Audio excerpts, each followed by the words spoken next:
नमस्कार दोस्तों, स्वागत है आपका रूब्रिक के बुक समरी और रिव्यू सेशन में। आज हम दी सक्सेस प्रिंसिपल्स के एक समरी और रिव्यू पर चर्चा करेंगे, जिसके लेखक मिस्टर जैक कैनफील्ड हैं, जो chicken soup for the soul जैसी बेस्ट सेलिंग किताब के को ऑथर भी हैं। इसके साथ ही लेखक दी कैनफील्ड ट्रेनिंग ग्रुप और the foundation for self esteem जैसे संस्थान के फाउंडर भी हैं। दोस्तों, आज की यह किताब वाकई में जीवन में एक बड़ा बदलाव लाने वाली है। द सक्सेस प्रिंसिपल्स सफल लोगों के जीवन के उन सिद्धांतों पर आधारित किताब है जिसे हम अपने जीवन में शामिल करके अपने हर लक्ष्य को प्राप्त कर सकते हैं, अपने हर सपनों को पूरा कर सकते हैं। अपने जीवन में लगने वाले हर असंभव को छोटे प्रयासों और अनुशासन से कैसे संभव किया जा सकता है, इस किताब के माध्यम से आज हम जानेंगे। इस किताब को 6 भागों में बांटा गया है। इस महत्वपूर्ण किताब का हर एक बिंदु आप तक स्पष्ट और सरल तरीके से पहुंचे, ये सुनिश्चित करते हुए हम इसे आपके सामने भी 6 भागों में ही लाएंगे। आज हम इसके पहले भाग द फंडामेंटल्स ऑफ सक्सेस के भी पहले भाग पर प्रकाश डालेंगे, जिसमें हम उन बेसिक्स के बारे में जानेंगे कि हम जहां हैं वहां से उस जगह पर कैसे पहुंच सकते हैं जहां हम पहुंचना चाहते हैं। इस भाग को 12 चैप्टर्स में बांटा गया है। आइए बारी बारी से जानते हैं इनके बारे में। तो अब आप अपने आंखों को बंद कर लीजिए ताकि उसे थोड़ा आराम मिले, और दिमाग को खोल लीजिए ताकि उसे सकारात्मक बदलाव मिले। Principle 1, take 100% responsibility for your life. हम आज जो भी हैं, जिन भी हालात में हैं, उसके जिम्मेदार सिर्फ और सिर्फ हम खुद हैं। सफल होने के लिए, जो कि हमें पता है कि हम जरूर होंगे, हमें दोषारोपण और शिकायत करने जैसी आदतों को छोड़कर अपने जीवन के हर अच्छे बुरे परिणाम का 100% जिम्मेदारी लेना ही होगा। और अगर शिकायत करना भी है तो सही व्यक्ति के सामने करना चाहिए, ना कि घर की शिकायत ऑफिस में और ना ही ऑफिस की शिकायत घर पर। हमें हमारे बहाने बनाना, पीड़ित कहानियां सुनाना और आरोप प्रत्यारोप करने जैसी आदतों को तत्काल प्रभाव से छोड़कर जीवन में सकारात्मकता की ओर ध्यान देना चाहिए, क्योंकि हमें मिलने वाले हर परिणाम हमारे प्रतिक्रिया पर ही निर्भर करते हैं। प्रतिक्रिया देने के 2 ही विकल्प होते हैं। पहला यह कि मन मुताबिक परिणाम न मिलने पर परिस्थिति को दोष देना, या दूसरा यह कि हमें अपने प्रतिक्रिया को परिस्थितियों के अनुसार ढालकर तब तक प्रयास करना जब तक हम सही परिणाम ना पा जाएं। जीवन में हमारा नियंत्रण केवल हमारे 3 प्रतिक्रियाओं पर होता है, और इन्हें बदलकर हम वहां पहुंच सकते हैं जहां हम पहुंचना चाहते हैं।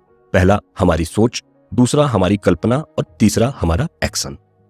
ध्यान रहे, अगर हम वही करते रहेंगे जो आज तक करते आ रहे हैं, तो हमें वही मिलेगा जो आज तक मिलता आ रहा है। हमें हमारे जीवन में मिलने वाले येलो अलर्ट्स पर ध्यान देना चाहिए। यह एक वार्निंग सिस्टम की तरह होता है, जो हमें समय समय पर अपनी आदत को बदलने और सुधारने का संकेत देता रहता है। येलो अलर्ट्स एक्सटर्नल और इंटरनल दोनों होता है। एक्सटर्नल जैसे गलत होने की स्थिति में हमारे अपनों का हमें आगाह करना, और इंटरनल जैसे हमारे अंतर्मन की आवाज। हमें हमारे जीवन में आने वाले ऐसे सिग्नल्स और इवेंट्स को पहचान कर तुरंत रिस्पॉन्स करना चाहिए। यकीन कीजिए, यह हमारे जीवन को बहुत आसान बना देता है। हमें यह तो मानना पड़ेगा कि हम आज जैसी भी जिंदगी जी रहे हैं, वो हमारे बीते हुए कल के विचार और प्रतिक्रिया का ही नतीजा है। और अच्छी बात यह है कि हम हमारे आज के विचार और प्रतिक्रिया के नियंत्रक हैं, और आने वाले कल को हम अपने हिसाब से बना सकते हैं। विचार करके देखिए, हमें फीडबैक के प्रोसेस को नजरअंदाज नहीं करना चाहिए, और अपने हितैषियों से ये पूछते रहना चाहिए कि हम जो कर रहे हैं क्या वो सही कर रहे हैं, क्या हमें हमारे मुकाम तक पहुंचने के लिए अतिरिक्त प्रयास की जरूरत है। Principle 2, be clear why you are here. हम सबका जन्म एक उद्देश्य के साथ होता है, और उस उद्देश्य को पहचान कर पूरा करना ही हमें सफल बनाता है। सफल लोग अपने उद्देश्य को जानकर पूरे जोश और जुनून के साथ उसे पूरा करते हैं। एक महान उद्देश्य हमारे जीवन को सुव्यवस्थित बनाकर हमें वो करने की प्रेरणा देता है जो हम वाकई में करना पसंद करते हैं, जिसे हम अच्छे से कर सकते हैं और जो महत्वपूर्ण है। जब हम अपने उद्देश्य पर तहे दिल से काम कर रहे होते हैं, उस वक्त सही व्यक्ति, सही संसाधन और सही मौका खुद ब खुद हमारी ओर आकर्षित होते हैं। और यह हमारा उद्देश्य ही है जो हमसे दूसरों की सेवा और संसार की भलाई में योगदान दिलवाता है। आपको जानकर हैरानी होगी कि हम में से अधिकांश लोगों का एक महान उद्देश्य सामान्य ही होता है। वो यह है कि लोगों को प्रेम और आनंद में जीने के लिए प्रेरित करना और उन्हें सशक्त बनाना। आपको यकीन नहीं होगा, लेकिन अपनी आंख बंद करके एक बार इस उद्देश्य के बारे में सोचिए। आप पाएंगे कि यह भी आपके महान उद्देश्यों में से एक उद्देश्य है। अपने जीवन के उद्देश्य को जानकर हम अपने जीवन को और भी व्यवस्थित कर सकते हैं। अपने उद्देश्य का पता लगाने का सबसे बेहतरीन और नायाब तरीका यह है कि हमें हमारे हर काम के पीछे छिपे क्यों का जवाब खोजना चाहिए। यकीन कीजिए, इसे खोजने में हमें सालों का वक्त या दुनिया से दूर जाने की जरूरत नहीं है, बल्कि यह आसान 2 तरीकों से हम अपने उद्देश्य की पहचान बहुत जल्द कर सकते हैं। पहला तरीका है, हम सब एक गाइडेंस सिस्टम के साथ जन्म लेते हैं, जो हमें बताता है कि हमें क्या करने में आनंद आता है, और जिस काम को करने में हमें सबसे ज्यादा आनंद आता है वही हमारा उद्देश्य है। दूसरा तरीका है द लाइफ पर्पस एक्सरसाइज। इसमें हम अपने क्वालिटीज, एक्सपीरियंस और विजुअलाइजेशन की मदद से अपने उद्देश्य को आसानी से पहचान सकते हैं। हमारे जीवन के उद्देश्य को पहचान कर हमें उसे एक पन्ने पर लिखकर रोज सुबह पढ़ना चाहिए। और बेहतर विजुअलाइजेशन के लिए अगर हमारे अंदर थोड़ा सा भी आर्टिस्टिक गुण है तो उसे ड्रॉ भी करना चाहिए और उस पन्ने को किसी ऐसी जगह लगाना चाहिए जहां अक्सर हमारा ध्यान जाता हो। Principle 3, decide what you want. एक बार उद्देश्य का पता चल जाने के बाद हम जहां हैं वहां से कहां पहुंचना चाहते हैं, हमें उस पर अपना ध्यान केंद्रित करना चाहिए। हमें यह फैसला करना चाहिए कि हमें वाकई में क्या चाहिए। जन्म से ही हम जो बनना चाहते हैं उसका बीज हमारे अंदर रोपित रहता है, लेकिन हमारे पेरेंट्स, टीचर्स के अवांछनीय प्रतिक्रियाओं की वजह से वो बीज कहीं दब जाता है। जब हम बच्चे होते हैं हमें साफ पता रहता है कि हमें क्या चाहिए और हम उसे पूछकर, जिद से, रोकर किसी भी कीमत में हासिल भी कर लेते हैं। लेकिन जैसे जैसे हम बड़े होते हैं तो समाज का बेवजह का रोक टोक हमारे अंदर के उस जिद्दी बच्चे को कहीं सुला देता है और हम दूसरों के सपनों के लिए जीते हुए एवरेज बनकर रह जाते हैं। ध्यान रहे, कुछ भी हासिल करने और सफल बनने के लिए हमें अपने अंदर के उस बच्चे को हमेशा जगा कर रखना चाहिए और ऐसा हम अपने पसंद का सम्मान करके उसे पाने की जिद करके कर सकते हैं। हमें तत्काल प्रभाव से इन वाक्यों को बोलना बंद कर देना चाहिए कि जैसे हमें नहीं पता या हमें फर्क नहीं पड़ता, क्योंकि सफल होने के लिए हमें पता होना भी जरूरी है और फर्क पड़ना भी जरूरी है। अक्सर हम इस गलत फहमी में अपने पैशन को फॉलो नहीं करते कि हम जो करना पसंद करते हैं उससे अपना जीवन यापन नहीं कर सकते हैं। हमारा ऐसा सोचना सिरे से गलत है। हमें अपने पसंद के 20 कामों की लिस्ट बनाकर उनमें से अपने जुनून का चुनाव करना चाहिए जो हमारे जीवन यापन में भी हमारा मददगार हो।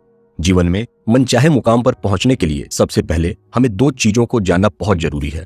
पहला कि हम कहां हैं और दूसरा ये कि हम कहां पहुंचना चाहते हैं। यह जानने के बाद हमारा इंटरनल जीपीएस अपने आप एक्टिवेट हो जाता है, जिसमें हम अपने मन चाहे मंजिल का पता फीड करके वहां आसानी से पहुंच सकते हैं। हमें हमेशा बड़े सपने देखने चाहिए जो प्रभावी लोगों को हमारी ओर आकर्षित करते हैं। हम आशावादी बनकर हर असंभव को संभव में बदल सकते हैं। हमें ड्रीम स्टीलर से सावधान रहना चाहिए। यह वो लोग होते हैं जो हमारे सपनों पर हंसते हैं, हमें छोटा महसूस करवाते हैं। ऐसे लोगों से जूझने के बजाय हमें बस एक बात हमेशा याद रखनी चाहिए कि जो हम सोच सकते हैं, विजुअलाइज कर सकते हैं, उसे कर भी सकते हैं।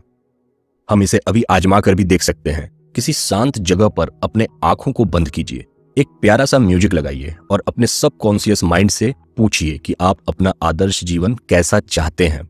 उसकी छवि आपके दिमाग में रूप लेने लगेगी और आपको आपके सबसे कठिन प्रश्न का जवाब मिल जाएगा। विजुअलाइज करने के बाद आप इसे लिखकर रोज इसकी समीक्षा कर सकते हैं, जो हमारे कॉन्शियस और सबकॉन्शियस माइंड को हमारे विजन पे फोकस्ड रहने में मदद करता है। और हमें इसे अपने शुभचिंतकों को भी बताना चाहिए। ऐसा करने पर हमें हमारे उद्देश्य को पूरा करने वो भी बराबर की सहभागिता निभाते हैं। Principle 4, believe it's possible. Napoleon Hill ने कहा था कि हमारा दिमाग जो धारण करता है, जिस पर भी विश्वास करता है, वो सब हम हासिल कर सकते हैं। यह बहुत ही शक्तिशाली यंत्र है और हमें वो सब दे सकता है जो हम चाहते हैं। बस हमें यह यकीन करने की जरूरत है कि हम जो चाहते हैं वो संभव है। इस पर एक बहुत रोचक किस्सा भी है। एक बार एक घुटने के मरीज का काल्पनिक सर्जरी किया गया। 1 साल बाद जब वो मरीज डॉक्टर से मिला तो उन्हें धन्यवाद किया और बताया कि सर्जरी के बाद वो बिल्कुल ठीक हो गया, जबकि उसे यह पता ही नहीं था कि उसकी सर्जरी वाकई में हुई ही नहीं। यह होता है हमारे दिमाग की शक्ति।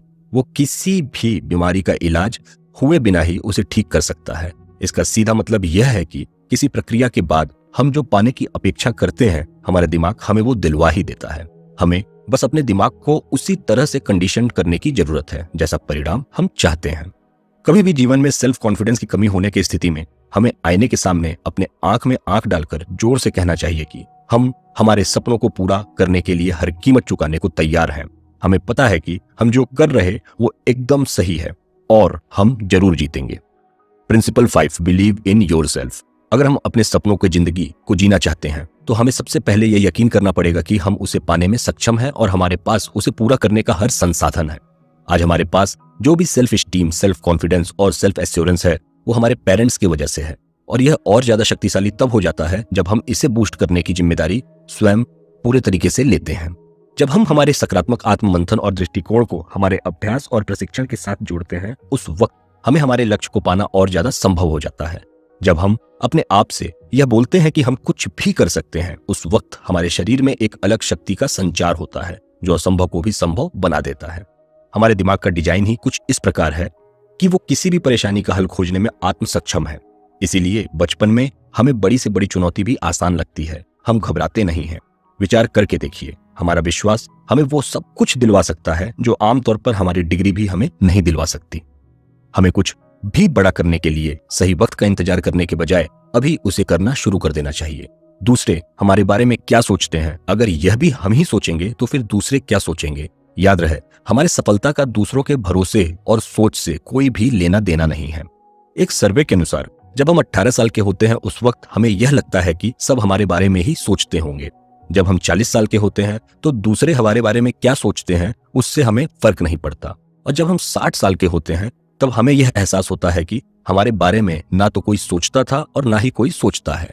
यह लेट रियलाइजेशन को हमें 18 साल की उम्र में ही रियलाइज कर लेना चाहिए, जो हमें आगे बढ़ने में मदद करता है। ज्यादातर टाइम हमारे बारे में कोई नहीं सोच रहा होता है। सबके जीवन में अपनी खुद की परेशानियां बहुत हैं सोचने के लिए, और अगर बाई चांस हमारे बारे में कोई सोच भी रहा होता है तो वो यही सोच रहा होता है कि हम उनके बारे में क्या सोच रहे होंगे। ध्यान रहे, लोग अपने बारे में सोचना पसंद करते हैं, दूसरों के बारे में नहीं।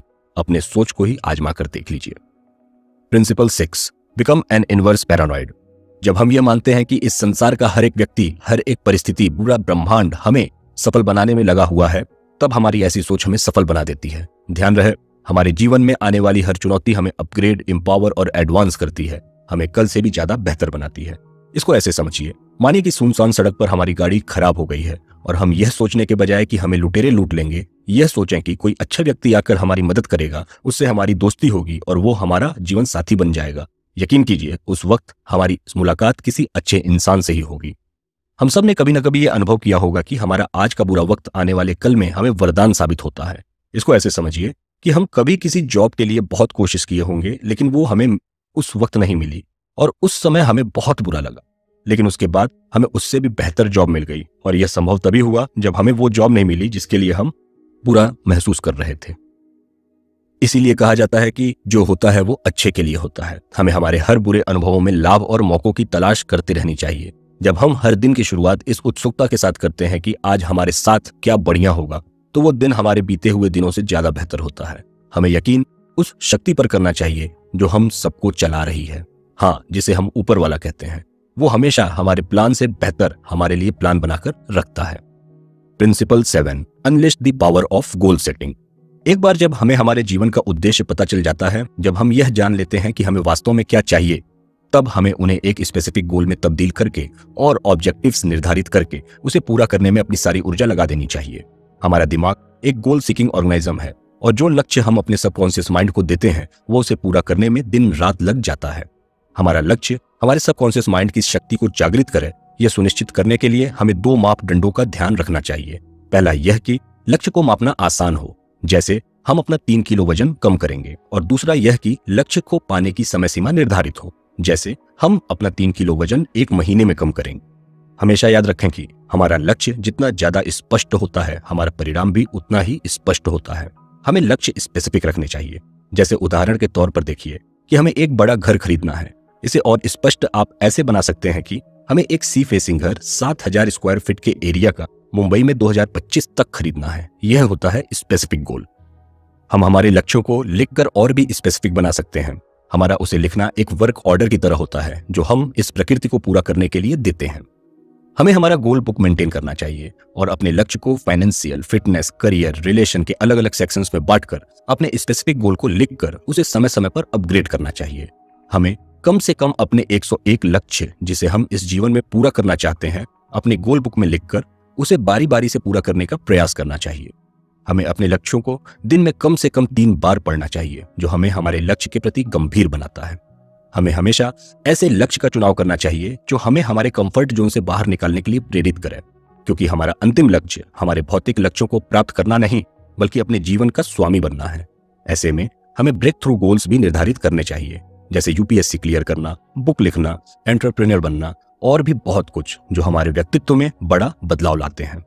लक्ष्य निर्धारण के तुरंत बाद ही हमारे सामने डर, बहाना और अलग अलग बाहरी बाधाएं आने लगते हैं, जो कि हमारा लक्ष्य तक पहुंचने की ही एक प्रक्रिया होती है। इससे हमें घबराए बिना साहस के साथ अपने लक्ष्य पर ध्यान केंद्रित करना चाहिए। Principle 8, chunk it down. कभी कभी हमारे जीवन का सबसे बड़ा लक्ष्य इतना जबरदस्त होता है कि हम उससे जुड़े छोटे छोटे टास्क को नजरअंदाज कर देते हैं। ऐसे में लक्ष्य निर्धारण के बाद हमें सबसे पहले उसे छोटे छोटे टास्क में बांटकर हर छोटे टास्क पर बारी बारी से ध्यान केंद्रित करना चाहिए। किसी भी लक्ष्य को जल्दी और प्रभावी तरीके से पाने के लिए हमें यह 3 तरकीब अपनानी चाहिए। पहला यह कि हमें उनसे मार्गदर्शन लेने से कभी हिचकिचाना नहीं चाहिए जो हमारे निर्धारित लक्ष्य को पहले से ही हासिल कर चुके हैं। दूसरा यह कि हमें उन किताबों को पढ़ना चाहिए जिनमें हमारे लक्ष्य को पूरा करने के प्रक्रिया के बारे में चर्चा की गई हो। और तीसरा यह कि हमें अपने लक्ष्य से क्रमशः पीछे की ओर देखना चाहिए जो हमें पूरे प्रक्रिया को समझने में हमारी मदद करता है। हमें माइंड मैपिंग के महत्व को समझना चाहिए जो हमारे लक्ष्य को पाने के लिए टू डू लिस्ट को तैयार करने का सरल एवं बेहतरीन तरीका है। माइंड मैपिंग ठीक उस मैप की तरह है जो हमें बताता है कि हमें मंजिल तक कैसे पहुंचना है। लक्ष्य निर्धारण के तुरंत बाद हमें उसे हासिल करने के लिए क्या करना है और कैसे करना है, इसमें माइंड मैपिंग ही हमारी मदद करता है। माइंड मैपिंग के बाद हमें रोज अपने टू डू लिस्ट को बनाकर यह प्रायोरिटाइज करना चाहिए कि पहले क्या करना है और उसे एक समय सीमा में खत्म करना चाहिए। सबसे जटिल और थकाने वाले काम को पहले खत्म करके हम अपने आगे के रास्तों को और भी आसान कर लेते हैं। इससे हमें उसे जल्दी और प्रभावी तरीके से खत्म करने का प्रोत्साहन और आत्मविश्वास दोनों मिलता है। हमें दूसरे दिन की पूरी प्लानिंग बीती रात को ही कर लेनी चाहिए। हमारी यह आदत हमारे समय और ऊर्जा दोनों को बचाकर हमें कामयाब बनाती है। रात में ही दूसरे दिन के लिए बनाया गया प्लान हमारे सबकॉन्शियस माइंड को सक्रिय कर देता है जो रात भर उसे पूरा करने के क्रिएटिव आइडियाज पर काम करता है। Principle 9, success leaves clues. आज के युग की सबसे बढ़िया बात यह है कि हम जो भी करना चाहते हैं वो पहले से ही किसी न किसी के द्वारा किया जा चुका है। ऐसे में हमारे पास अपने मंजिल तक पहुंचने के लिए उनके अनुभवों का निचोड़ किताब, नियमावली, ऑडियो या वीडियो संकेत के रूप में उपलब्ध है। जैसे अगर हम मिलेनियर, बिजनेस ओनर, कलाकार या अपने रिश्तों को बेहतर बनाना चाहते हैं तो 1000 से भी ज्यादा किताबें, सेमिनार्स, ऑडियो बुक हमारे पथ प्रदर्शन के लिए उपलब्ध हैं। इसके अलावा हमारे क्षेत्र के सफल लोग हमसे एक कॉल या एक मुलाकात की दूरी पर उपलब्ध है जो तैयार बैठे हैं हमें एज ए टीचर्स, मेंटर्स मार्गदर्शन करने के लिए। जब हम इन सारे उपलब्ध जानकारियों का लाभ लेते हैं तो हमारे लिए हमारे लक्ष्य को प्राप्त करना और भी आसान हो जाता है। हमें इन ब्लूप्रिंट्स का पालन करने में कभी भी संदेह नहीं करना चाहिए जो पहले ही सफल लोगों के द्वारा तैयार किए जा चुके हैं। ज्यादातर लोग अस्वीकृति के डर से किसी से सलाह, मदद या मार्गदर्शन मांगने में हिचकिचाते हैं, लेकिन हमें यह नहीं पता होता कि जिस वक्त हम किसी सफल व्यक्ति से मदद मांगते हैं उस वक्त वो हमसे ज्यादा हमारे एहसानमंद होते हैं। ध्यान रहे, सफलता का सबसे बड़ा फॉर्मूला ही लोगों की मदद और उनका मार्गदर्शन करना है। तो फिर देर किस बात की, अपने क्षेत्र के सफल व्यक्ति की पहचान करके उनसे मिलने की तैयारी की जाए। Principle 10, release the brakes. जैसे किसी गाड़ी के इमरजेंसी ब्रेक को लगाकर उसे चलाया नहीं जा सकता, ठीक वैसे ही अपने जीवन में साइकोलॉजिकल इमरजेंसी ब्रेक्स जैसे नकारात्मक सोच, डर, कंफर्ट जोन और सेल्फ डाउट लगाकर हम कभी कामयाब भी नहीं हो सकते हैं। ऐसे में हम अपने संकल्प शक्ति का प्रयोग करके आसानी से इस साइकोलॉजिकल ब्रेक्स को रिलीज कर सकते हैं। हमारा कंफर्ट जोन एक सुनहरे जेल की तरह होता है जिसे हम खुद ही अपने लिए तैयार करते हैं। इस जेल की सलाखें काश नहीं कर सकते हैं, सही वक्त नहीं आया है, बहुत कठिन है जैसे वाहियात सोच से तैयार की गई होती हैं। हमारा कंफर्ट जोन हाथी के पैर में बंधे उन बेड़ियों की तरह होता है जो हम जब चाहें तब तोड़ सकते हैं, लेकिन हमारा आत्मसंदेह और जोखिम लेने की असमर्थता उसे तोड़ने नहीं देता। हम हमारे सकारात्मक सेल्फ टॉक्स और चुनौतीपूर्ण लक्ष्यों का निर्धारण करके अपने कंफर्ट जोन के दायरे से आसानी से बाहर निकल सकते हैं। हम सबके अंदर एक साइकोलॉजिकल थर्मोस्टेट होता है जो परफॉर्मेंस के लेवल को रेगुलेट करता है, और जब भी हम अपने कंफर्ट जोन से बाहर निकलने का प्रयास करते हैं तब वो हमें डिस्कंफर्ट का सिग्नल भेजता है। ऐसे में हम हमारे साइकोलॉजिकल थर्मोस्टेट का डिजायर्ड सेट पॉइंट बढ़ाकर हम अपने कंफर्ट जोन के दायरे को भी आसानी से बढ़ा सकते हैं। अपने कंफर्ट जोन को स्ट्रेच करने में हमारे सेल्फ इमेज और माइंड सेट्स दोनों ही अहम भूमिका निभाते हैं। इसको ऐसे समझिए, अगर हम सालाना 2 लाख रुपए बचाने की योजना बनाते हैं तब हम उतना ही बचा पाते हैं, लेकिन जब हम 10 लाख बचाने की योजना बनाते हैं तब हम वो भी बचा लेते हैं, और इस प्रक्रिया में हमारा कंफर्ट जोन स्ट्रेच होता है। एक और बेहतरीन उपकरण अपने कंफर्ट जोन को स्ट्रेच करने का है हमारा सबकॉन्शियस माइंड। जब हम नए विचार और इमेजेस को विजुलाइज करते हैं, जैसे बड़ी सेविंग्स, स्वस्थ शरीर, रोमांचक काम, दिलचस्प दोस्त, यादगार छुट्टियां, तब हमारा सबकॉन्शियस माइंड इन सबको पाने के लिए हमारे कंफर्ट जोन के सीमा का खुद ब खुद बढ़ाने लगता है। इस प्रक्रिया को ही हम अफर्मेशन कहते हैं। प्रभावी अफर्मेशन सीधे तौर पर हमारे इमेजिनेशन से जुड़ा होता है। हमारा इमेजिनेशन जितना क्लियर और स्पेसिफिक होगा, हमें हमारे लक्ष्य की प्राप्ति उतने ही जल्दी होगी। विजुअलाइजेशन के वक्त महसूस होने वाले अनुभव का वर्णन हमें संक्षिप्त कथन में करना चाहिए। Principle 11, see what you want get what you see. हमारा स्पष्ट विजुअलाइजेशन हमारे सबकॉन्शियस माइंड को सक्रिय करता है और हमारे दिमाग का रेक्टिक्यूलर एक्टिवेटिंग सिस्टम की मदद से आसपास के उपलब्ध संसाधनों पर हमारा ध्यान केंद्रित करता है, जो आमतौर पर हम नोटिस नहीं कर पाते हैं। हमारा विजुअलाइजेशन हर उचित मौके, व्यक्ति, संसाधन को हमारी ओर आकर्षित करता है और जो हमें हमारे लक्ष्य तक पहुंचाने में मददगार होते हैं। हमारा दिमाग विजुअलाइजेशन और वास्तविकता में अंतर नहीं पहचान पाता है, इसलिए जब भी हम वास्तविकता में किसी टास्क को परफॉर्म कर रहे होते हैं, तब हमारा दिमाग उसे वैसे ही पूरा करता है जैसे हम उस टास्क को अपने विजुअलाइजेशन में पहले ही कर चुके होते हैं। क्लियर विजुअलाइजेशन हमारे दिमाग का कोई भी लक्ष्य को प्रभावी और कम समय में प्राप्त करने में मदद करता है। जब हम अपने लक्ष्य को रोज ऐसे विजुअलाइज करते हैं कि हम उसे प्राप्त कर चुके हैं, उस वक्त हमारे सबकॉन्शियस माइंड में उस विजुअलाइजेशन को वास्तविकता में बदलने का संघर्ष शुरू हो जाता है। हमारा सबकॉन्शियस माइंड हम जहां हैं और जहां पहुंचना चाहते हैं उनके बीच के अंतर को खत्म करने में दिन रात लग जाता है। रेटिक्युलर एक्टिवेटिंग सिस्टम हमारे दिमाग का एक शक्तिशाली टूल है जो हमारे दिमाग में आने वाले चाहे अनचाहे 80 लाख से भी ज्यादा जानकारियों को फिल्टर करके बस उन जानकारियों को रखता है जो हमें हमारे लक्ष्य तक पहुंचने में मददगार होते हैं। हमें बस अपने इस सिस्टम को विजुअलाइजेशन के माध्यम से उन तस्वीरों को देखने की आवश्यकता है जो हम चाहते हैं, क्योंकि हमारा रचनात्मक सबकॉन्शियस माइंड शब्दों की नहीं बल्कि तस्वीरों की भाषा समझता है। आइए विजुअलाइजेशन की प्रक्रिया को अच्छे से समझते हैं। मानिए कि हमारा लक्ष्य समुद्र पर एक घर खरीदने का है। अब हमें अपने आंखों को बंद करके यह कल्पना करना है कि हम उस घर को खरीद चुके हैं। अब हम उसी घर में हैं। वहां का शांत वातावरण, खुशमिजाज माहौल, मिट्टी की खुशबू, लहरों की आवाज, सब कुछ हम महसूस कर रहे हैं। हमें उस गर्व और संतुष्टि को भी महसूस करना चाहिए जो हमें उसे हासिल करने के बाद होगी। ऐसे विजुअलाइजेशन ही हमारे सपनों को हकीकत में बदल देते हैं। हमारा विजुअलाइजेशन उस वक्त और भी प्रभावी हो जाता है जब हम उसे विस्तृत रूप से लिखकर जगने के बाद और सोने से पहले रोज पढ़ते हैं। एक शोध के मुताबिक 15 मिनट का विजुअलाइजेशन 7 घंटे के अथक प्रयास के बराबर होता है। Principle 12, act as if. सफलता की एक और बड़ी रणनीति यह है कि हमें वैसा ही अभिनय करना चाहिए जैसा हम बनना चाहते हैं। हमें वहां पर अपने आप को शारीरिक रूप से महसूस करना चाहिए जहां हम पहुंचना चाहते हैं। अभिनय से यहां मतलब वैसा सोचने, वैसा पहनने, वैसी बात, वैसा महसूस करने से है। हमारा ऐसा रवैया हमारे सबकॉन्शियस माइंड को लक्ष्य पूरा करने का आदेश देता है, इस ब्रह्मांड को लक्ष्य पूरा करने का शक्तिशाली संदेश देता है। अभिनय विजुअलाइजेशन का प्रो स्टेज है, पर ध्यान रहे सुविचारित रूप से किया गया अभिनय ही हमें हमारे मंजिल तक पहुंचाता है। कुविचारित रूप से किया गया अभिनय हमें जेल और पागल खाने भी पहुंचा सकता है। यकीन कीजिए, हम जो मानते हैं कि हम हैं, हम वही बन जाते हैं। और यहां पर लॉ ऑफ अट्रैक्शन काम करना शुरू कर देता है। लॉ ऑफ अट्रैक्शन का सिंपल फॉर्मूला ही यह है कि जितना ज्यादा हम मेंटल और इमोशनल वाइब्रेशंस क्रिएट करेंगे, उतना जल्दी हम किसी भी चीज को अपनी ओर आकर्षित करेंगे। ध्यान रहे, जो सोचेंगे वही आकर्षित होगा। सफल लोग वही होते हैं जो हर मुद्दों पर क्लियर होते हैं। उन्हें पता होता है कि क्या चाहिए और क्या नहीं चाहिए, और तभी वो अपने सफलता का आनंद उठा पाते हैं। तो दोस्तों, हमारा आज का समरी सेशन यहाँ खत्म होता है। इसका दूसरा भाग जल्द ही हम आपके समक्ष लाएंगे। आप यह बुक अमेजॉन या फ्लिपकार्ट से खरीद सकते हैं। अगर आपको यह समरी पसंद आई तो रूब्रिक को लाइक और सब्सक्राइब करें और अपनों के साथ इसे शेयर करें, और हमें कमेंट में जरूर बताएं कि आपको हमारा प्रयास कैसा लगा। धन्यवाद और नमस्कार।